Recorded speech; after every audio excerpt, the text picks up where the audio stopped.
Mr. Speaker, I rise today because in light of the President's January 6th pardons, someone has to stand up for the people who defend this building, who defend the representatives of the United States of America, who defend this magnificent institution. I'd like to thank my esteemed colleague, Congressman Hines, for reserving this special order hour because it's time that truth speaks. Just the other day, at the beginning of this week, the members of the Capitol and Metropolitan Police protected us once again as we engaged in the inauguration ceremonies of the 47th President of the United States of America.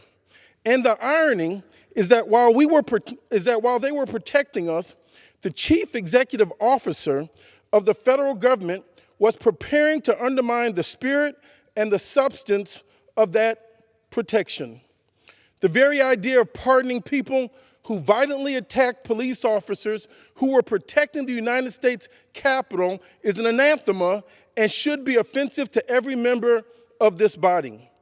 I simply cannot think of a more disgraceful act than to disrespect the life and blood and legacy of the men and women of the Capitol Police and Metropolitan Police Force who in some cases literally gave their lives to protect this institution and us as representatives.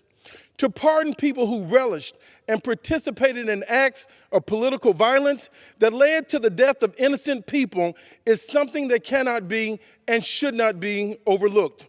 It cannot be explained away, nor can it be facilitated by politics and regular parliamentary procedure. What the 47th President of the United States has done in pardoning the people who attacked the police officers is simply wrong. I echo the words of my dear colleague, Congressman Costa. We've been taught right versus wrong. Every member of my esteemed party members on the opposite aisle should join us in raising their voice. We are setting a precedent. We should know and we should call out when character counts. It is offensive to say that nothing of the fact that it is a violation of the moral law that makes this country one of the finest flowers in the gardens of nation. But I rise today to tell the members of law enforcement who protect this building, who protect our lives, that the members of the Democratic Party see you. We understand and we respect you.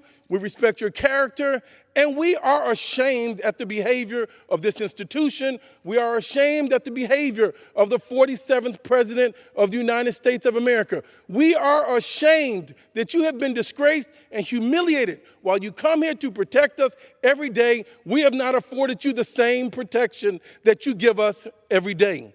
We honor you. We respect you with giving you this hour to tell you that we have not forgotten those that have given their full measure of their duty to this country to protect us and to ensure that this democracy goes forward, even as you have been betrayed. And we do not support the unsolicited and unwarranted disrespect extended to you by the President of the United States of America. There were quotes given by Reverend Martin Luther King the other day. There's one quote I'd like to share that says, expedience asks the question, is it politics? Vanity asks the question, is it popular? The conscience asks the question, is it right? And there comes a time that we must take a position that is neither safe nor popular, that is neither with politics or does it have to be popular. We must have to ask the question the conscience raises, is it right? At some point, you have to stop functioning in this building as if its political parties are the only thing that matters. At some point, we have to summon the courage to do what is right, even when it is not necessarily politically expedient. This is one of those times. What happened on January 6th was violence. What happened on January 6th was a disgrace to the men and women that served this institution honorably. And anybody who tries to make it out to be anything other than that, than actually what it was, is lying about what we saw with our very own eyes. We shall know the truth, and the truth shall set us all free. How can we go forward if we cannot go forward in the truth? No lie can live forever. The election of 2020 had been decided.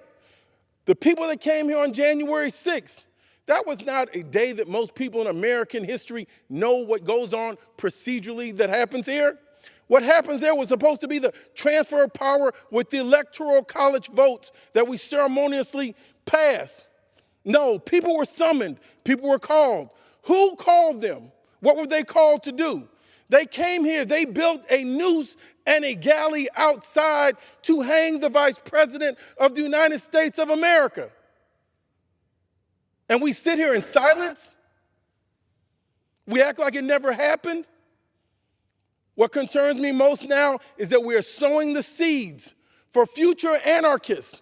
We're sowing the seeds for future insurrectionists. We're sowing the seeds for future levels of violence.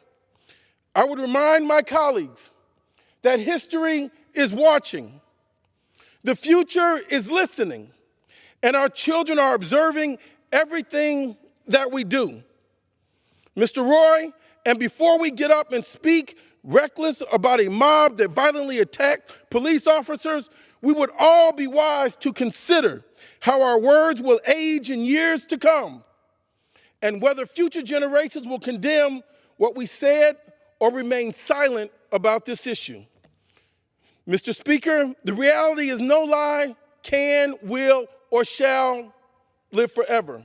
Whether today or tomorrow, or whether in days or decades to come, truth will have its day, and we shall know the truth, and the truth shall set us free. So let us work to do what is right, even when it is hard. Let us affirm what is good, even when it is politically dangerous. Just yesterday, in this same chamber, where the officers were defending us, members of January 6th insurrectionists came in here and sat up in the gallery's chambers. Just this past week, there were 32 miles of fencing all around our beautiful Capitol. If we had known then what we knew now, police should have had the day off so these people could have roamed this building freely. That was their intent, was to destroy and kill. The constitutional ideals that make this nation as good as its promise are what each of us should be in service to do. And when history calls, we must be available to something greater than ourselves. I pray that we will answer this call. I pray we will not dishonor what is right. I pray we will stand up for those who consistently stand up for us. I take a point of privilege, and I want to say thank you from the bottom of my heart to those officers who came to work on that dreadful day to do what was right and normal and moral, who had been betrayed. Reverend Martin Luther King also said, there comes a time where silence is betrayal. And I feel as if many of our officers have been betrayed. But we can fix this. We can stand up. We can speak out. We cannot betray the legacy of those officers that had been slain, violently killed. They did not give their life. Their life was taken from them. They should be with their loved ones today. Let us not curse their memory by not erecting a statue and a monument to their brave souls. Mr. Speaker, I'd like to say a very special thank you to my colleague, Congressman Hines, for having the courage, the fortitude to stand up and let the record reflect in years to come, we did our best to make sure we honored our commitment to this country. Mr. Speaker, thank you, and I yield back.